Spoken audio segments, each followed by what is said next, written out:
नमस्कार दोस्तों, सरफा सीरीज में आपका स्वागत है। तो आज हम आप लोग के लिए बिहार बीएड इंट्रेंस 2020 का प्रीवियस ईयर जीके का क्वेश्चन लेके आ गए हैं। क्योंकि देखिए, आप लोग सिलेबस देखे रहिएगा कि एग्जाम में कैसा क्वेश्चन आता है और उसी के अनुसार आप भी तैयारी कीजिएगा। क्योंकि एलएनएमयू का ये इतिहास रहा है कि वो जब भी कोई एग्जाम कंडक्ट करवाता है, या तो वो खूब आसान क्वेश्चन पूछता है या फिर मॉडरेट क्वेश्चन पूछता है। भारी क्वेश्चन आज तक नहीं पूछा है। तो आप लोग को जो है सिलेबस के अकॉर्डिंग ही तैयारी करना है और फुल्ली गवर्नमेंट कॉलेज में नामांकन लेना है। तो चलिए, इस क्लास की शुरुआत करने से पहले बता दें, जो लोग अभी हमारे चैनल पर नए हैं, आप हमारे चैनल को सब्सक्राइब कर लीजिए और यह क्लास अच्छा लगे तो प्लीज़ वीडियो को लाइक कीजिए और अपने दोस्तों में भी शेयर कर दीजिए। तो चलिए, इस क्लास की शुरुआत करते हैं। तो पहला क्वेश्चन है कि हुमायूं का मकबरा कहाँ स्थित है। तो ऑप्शन में आगरा, लाहौर, दिल्ली, अजमेर। तो देखिए, हुमायूं का मकबरा कहाँ स्थित है, तो दिल्ली में स्थित है। अब आपको बताते हैं कि इसमें जितने भी ऑप्शन आपके लिए इंपॉर्टेंट रहेंगे उसको भी हम डिस्कशन करा देते हैं। तो देखिए, आगरा में जो है शाहजहाँ का मकबरा है, लाहौर में जहांगीर का मकबरा है और अजमेर में जो है शेख मोहिउद्दीन चिश्ती का दरगाह स्थित है। अब चलिए अगला क्वेश्चन देखते हैं। अगला क्वेश्चन है कि दीन ए इलाही किसने प्रारंभ किया। तो ऑप्शन में अकबर, औरंगजेब, जहांगीर, बाबर। तो देखिए, दीन ए इलाही जो है अकबर ने प्रारंभ किया था और अकबर का मकबरा कहाँ है, तो सिकंदरा उत्तर प्रदेश में है। और अकबर ने ही गुजरात विजय के उपलक्ष्य में जो है फतेहपुर सिकरी में बुलंद दरवाज़ा बनाया था। अब देखिए, औरंगजेब का मकबरा कहाँ है, तो औरंगजेब का मकबरा जो है औरंगाबाद में है। जहांगीर का जैसा कि बताया आपको ऊपर में लाहौर में है और बाबर का जो है काबुल में है। अब चलिए अगला क्वेश्चन देखते हैं। अगला क्वेश्चन है कि पानीपत का प्रथम युद्ध कब लड़ा गया था। तो ऑप्शन में 1520, 1526, 1532, 1626। तो देखिए, जो है पानीपत का प्रथम युद्ध 1526 में लड़ा गया था। दूसरा पानीपत का युद्ध जो है 1556 में और तीसरा पानीपत का युद्ध जो है 1761 में लड़ा गया था। अब अगला क्वेश्चन देखते हैं। हुमायूं नामा किसने लिखी है। तो ऑप्शन में गुलबदन बेगम, हुमायूं, अबुल फजल, नूरजहां। तो देखिए, हुमायूं नामा किसने लिखी थी, तो गुलबदन बेगम ने लिखी थी। अब यहाँ से इंपॉर्टेंट देखिए, अकबर नामा के लेखक कौन है, तो अबुल फजल है। अब अगला क्वेश्चन देखते हैं। अगला क्वेश्चन है कि महावीर का जन्म कहाँ हुआ था। तो ऑप्शन है वैशाली, कुंडग्राम, काशी, कपिलवस्तु। तो देखिए, ये जो है महावीर का जन्म कुंडग्राम में हुआ था, मगर बहुत सारे स्टूडेंट गलती क्या करते हैं, वैशाली भी मार देते हैं। कुंडग्राम जो है वैशाली ही जिला में पड़ता है, मगर देखिए जब खास स्थान दे दिया है, यानी जो है वैशाली जिला में कहाँ है, तो कुंडग्राम में, तो आप कुंडग्राम मारिएगा, ठीक ना। और महावीर का जन्म वैसे भी सामान्य तो ऑप्शन में आता ही है कुंडग्राम। अब चलिए अगला क्वेश्चन देखते हैं। अगला क्वेश्चन है कि कौन सा वेद प्रथम है। तो ऑप्शन में सामवेद, यजुर्वेद, अथर्ववेद, ऋग्वेद। तो देखिए, इसमें जो है सबसे प्रथम वेद कहा जाता है किसको, ऋग्वेद को। और ऋग्वेद से ही जो है गायत्री मंत्र लिया गया है। और देखिए, अथर्ववेद में जो है जादू टोना वशीकरण की चर्चा है, यजुर्वेद में जो है कर्मकांड की चर्चा है और सामवेद में जो है संगीत की चर्चा है। और आप लोग कॉपी कलम लेकर जरूर बैठिएगा और देखिएगा कि इस जितने भी क्वेश्चन है 40 क्वेश्चन, उसमें आपको कितना मार्क आता है। और आप इस सभी को जो है कमेंट करके बताइएगा कि आप इसमें कितना मार्क ले आए हैं, फिर उसके अकॉर्डिंग आपको आगे तैयारी भी करना है, ठीक ना। अब चलिए अगला क्वेश्चन देखते हैं। अगला क्वेश्चन है कि बंगाल विभाजन किस वर्ष हुआ था। तो ऑप्शन में 1904, 1905, 1906, 1907।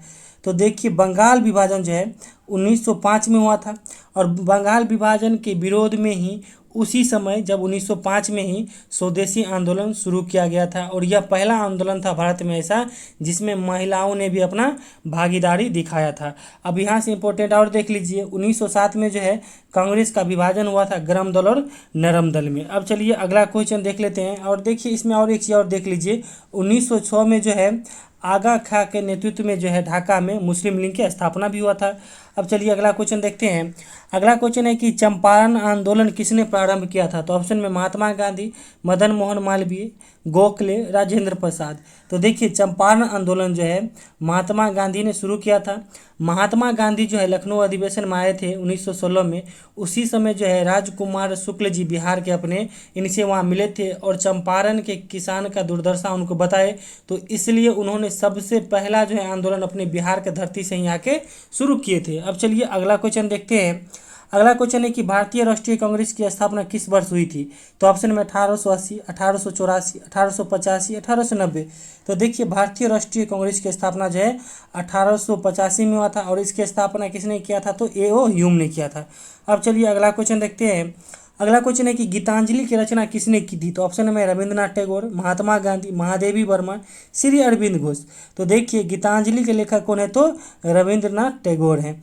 अब देखिए महात्मा गांधी की कुछ पत्रिकाएं याद रखिएगा, जैसे हरिजन खासकर इनका याद रखिएगा, उसके बाद यंग इंडिया, यह सब महात्मा गांधी की है। और महादेवी वर्मा की एक पुस्तक है यामा है।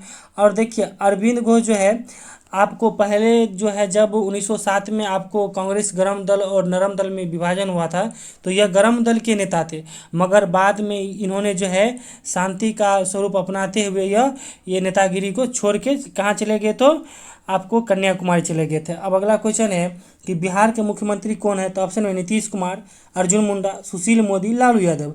तो देखिए उस समय भी ये क्वेश्चन पूछा गया था, मगर वर्तमान में भी यह क्वेश्चन लागू हो सकता है। अभी भी जो है बिहार में कौन है? नीतीश कुमार ही मुख्यमंत्री है।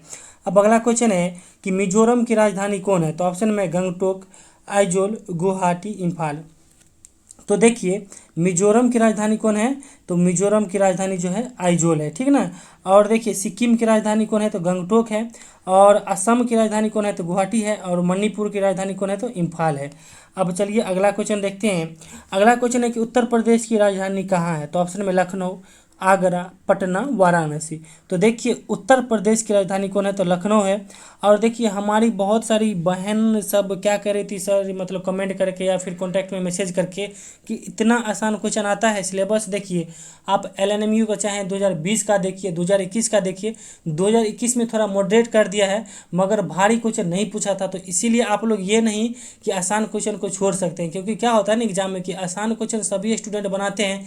तो इसीलिए जब भी आसान क्वेश्चन में एग्जाम आता है, यानी एग्जाम में आसान क्वेश्चन आता है, तब आप लोग एक भी क्वेश्चन जो है गलती नहीं कर पाएंगे। इसमें क्या होगा, यदि आसान क्वेश्चन आप एक भी गलती करते हैं इसमें आपका भारी नुकसान होगा, ठीक ना। अब चलिए अगला क्वेश्चन देखते हैं। अगला क्वेश्चन है कि पटना किस नदी के तट पर स्थित है? तो ऑप्शन में कोसी, गंगा, गंडक, घाघरा। तो देखिए पटना जो है गंगा नदी के तट पर स्थित है। अब चलिए अगला क्वेश्चन देखते हैं। अगला क्वेश्चन है कि ताजमहल किस शहर में स्थित है? तो ऑप्शन में लखनऊ, रांची, राजगीर, आगरा। तो देखिए ताजमहल जो है कहाँ स्थित है? आगरा में स्थित है। और ताजमहल को किसने बनवाया था? तो शाहजहाँ ने बनवाया था। और देखिए हम आप सभी लोग के लिए जो है हम स्पेशल नोट्स भी तैयार कर रहे हैं और टीचिंग एप्टीट्यूड का पहला चैप्टर का हम नोट्स भी व्हाट्सएप ग्रुप पर सभी स्टूडेंट को भेज भी दिए हैं। तो देखिए जो लोग जुड़ना चाहते हैं, ये डिस्प्ले पर जो नंबर देख रहे हैं 70 50 38 71 42, आप 99 रुपया पेमेंट करके, छोटा सा है अमाउंट, ठीक है, 99 रुपया कोई भारी बात नहीं है, आप पेमेंट करके नोट्स ले सकते हैं। और यदि नोट्स अच्छा नहीं लगे तो आप रिटर्न भी पैसा ले सकते हैं। और खासकर यदि गवर्नमेंट कॉलेज में एडमिशन लेना चाहते हैं तो आप नोट्स जरूर लीजिए और अपने तैयारी को जरूर बेहतर बनाइए। अब चलिए अगला क्वेश्चन देखते हैं। अगला क्वेश्चन है कि गुलाबी नगरी किसे कहते हैं? तो ऑप्शन में भोपाल, चंडीगढ़, जयपुर, अहमदाबाद। तो देखिए इस क्वेश्चन का आंसर आप लोग कमेंट बॉक्स में दीजिएगा, क्योंकि यह इससे पहले भी हम कई सेट में जो है गुलाबी नगरी हो गया, पिंक सिटी हो गया, ब्लू सिटी हो गया, यह हम कई सेट में जो है बता चुके हैं। तो इस आंसर का जो है कमेंट बॉक्स में जरूर आप लोग जवाब दीजिएगा। अब चलिए अगला क्वेश्चन देखते हैं। अगला क्वेश्चन है कि दिल्ली का मुख्यमंत्री कौन है? तो ऑप्शन है मनोज तिवारी, अरविंद केजरीवाल, जेपी नड्डा, राजनाथ सिंह। तो देखिए दिल्ली का जो है मुख्यमंत्री कौन है? तो अरविंद केजरीवाल वर्तमान में भी है और उस समय भी क्वेश्चन पूछा गया था तो यही थे उस समय भी आपके मुख्यमंत्री दिल्ली के। अब अगला क्वेश्चन है कि कोसी नदी किस राज्य में है? तो ऑप्शन में उत्तर प्रदेश, मध्य प्रदेश, पंजाब, बिहार। तो देखिए कोसी नदी जो है बिहार में बहती है और इसे बिहार का शोक कहा जाता है और यह सबसे ज़्यादा पथ परिवर्तन करने वाला नदी भी कहलाता है। अब अगला क्वेश्चन है कि नेपाल की राजधानी कहाँ है? तो ऑप्शन में काठमांडू, पोखरा, मिथिला, जनकपुर। तो देखिए नेपाल की राजधानी कहाँ है? तो काठमांडू है। अब चलिए अगला क्वेश्चन देखते हैं। अगला क्वेश्चन है कि कंप्यूटर का जनक किसे कहा जाता है? तो ऑप्शन में पास्कल, न्यूमैन, चार्ल्स बेबेज, इनमें से कोई नहीं। तो देखिए कंप्यूटर का जनक किसे कहा जाता है? तो चार्ल्स बेबेज को कहा जाता है। और अब चलिए अगला क्वेश्चन देखते हैं। अगला क्वेश्चन है कि निम्न में पृथ्वी का सबसे बड़ा महासागर कौन है? तो ऑप्शन में प्रशांत, आर्कटिक, हिंद, अटलांटिक। तो देखिए पृथ्वी का सबसे बड़ा महासागर कौन है? तो प्रशांत महासागर है, ठीक ना।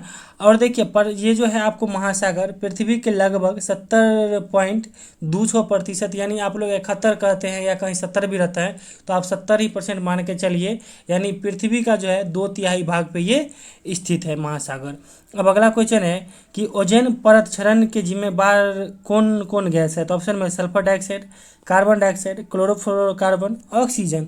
तो देखिए ओजोन परत जो क्षरण होता है क्लोरोफ्लोरोकार्बन गैस के कारण होता है।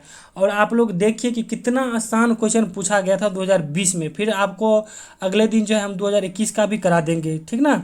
अब अगला क्वेश्चन है कि जकार्ता किस देश की राजधानी है? तो ऑप्शन है मलेशिया, इंडोनेशिया, थाईलैंड, मॉरिशस। तो देखिए जकार्ता जो है इंडोनेशिया की राजधानी है। अब चलिए अगला क्वेश्चन देखते हैं।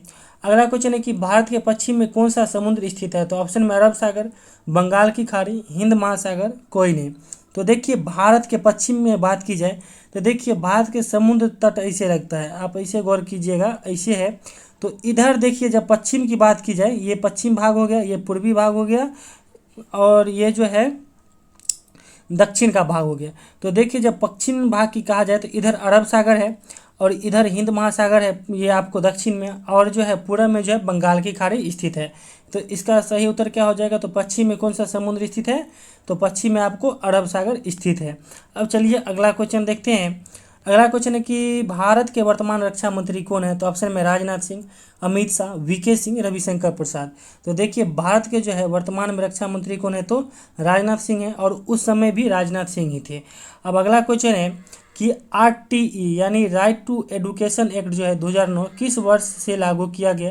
तो देखिए राइट टू एडुकेशन एक्ट 2009 में आया, मगर लागू किया गया कब से? तो 2010 से। अब चलिए अगला क्वेश्चन देखते हैं। अगला क्वेश्चन है कि पंडित दीनदयाल उपाध्याय किस राजनीतिक दल के थे? तो ऑप्शन में कांग्रेस, जनसंघ, बीएसपी, एसपी। तो देखिए पंडित दीनदयाल उपाध्याय जो है जनसंघ से जुड़े हुए थे। अब चलिए अगला क्वेश्चन देखते हैं। अगला क्वेश्चन है कि अग्नि की उड़ान नामक पुस्तक के लेखक कौन है? तो ऑप्शन में अब्दुल कलाम, महात्मा गांधी, जवाहरलाल नेहरू, महादेवी वर्मा। तो देखिए अग्नि की उड़ान नामक पुस्तक के लेखक कौन है? तो अब्दुल कलाम, ठीक है। अब आपको बताते हैं कि देखिए इसका जो है अग्नि की उड़ान, इसका इंग्लिश में नाम आता है विंग्स ऑफ फायर। आपको यह भी पूछेगा कि विंग्स ऑफ फायर नामक पुस्तक के लेखक कौन है? तो ये जो है अब्दुल कलाम, ठीक नहीं। तो देखिए आप, अब चलिए अगला क्वेश्चन देखते हैं। अगला क्वेश्चन है कि भारतीय संविधान का कौन सा अनुच्छेद राज्य में राष्ट्रपति शासन लागू करने से संबंधित है? तो ऑप्शन में 352, 356, 360, 348। तो देखिए राज्य में जो है राष्ट्रपति जो है राष्ट्रपति शासन लगाता है वो अनुच्छेद 356 के तहत लगाता है, ठीक ना। ये 3 के तहत लगाता है, 3 अनुच्छेद, यानी 3 तरीका से लगता है। एक 352, एक 356 और एक 360। यानी जब 352 लगता है जब आपको सशस्त्र विद्रोह या बाह्य आक्रमण के आधार पर राष्ट्रपति शासन, उसके बाद देखिए राज्य का कार्य प्रणाली सही से नहीं हो पाएगा तो 356, और जब वित्तीय आपातकाल लगता है तो 360 के तहत। अब चलिए अगला क्वेश्चन देखते हैं। अगला क्वेश्चन है कि भारत का राष्ट्रपति कौन है? तो ऑप्शन में अमित शाह, रामनाथ कोविंद, वेंकैया नायडू, लाल कृष्ण अडवाणी।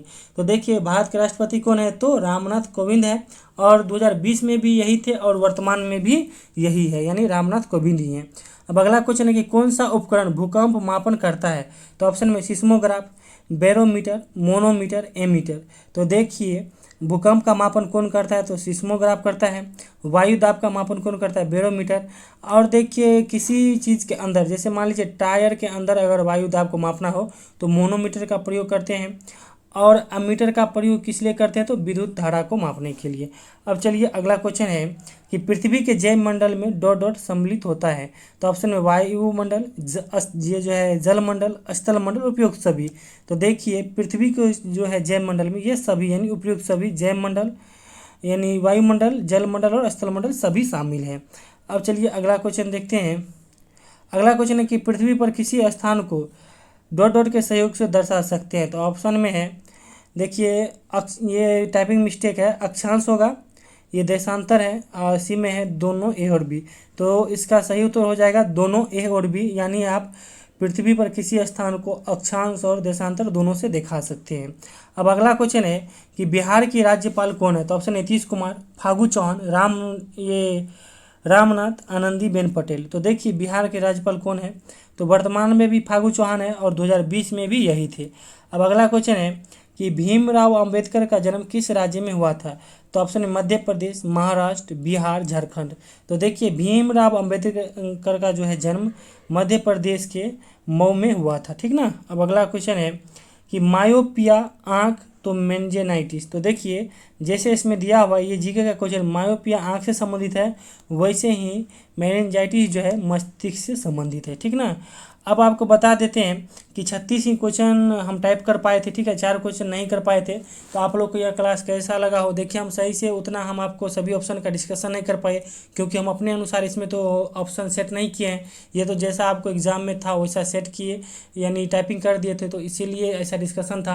तो आप लोग देखिए सिलेबस के अकॉर्डिंग तैयारी कीजिए, ज़्यादा भारी क्वेश्चन नहीं पूछता है, और आसान क्वेश्चन आपसे गलती भी नहीं होना चाहिए, और मॉडरेट क्वेश्चन का हम तैयारी करवाएंगे ही, और नोट्स जितना भी देंगे उसमें हम सभी मॉडरेट क्वेश्चन इंक्लूड कर देंगे। तो चलिए, thank you, all the best, और हमारे साथ बने रहिए। Thank you.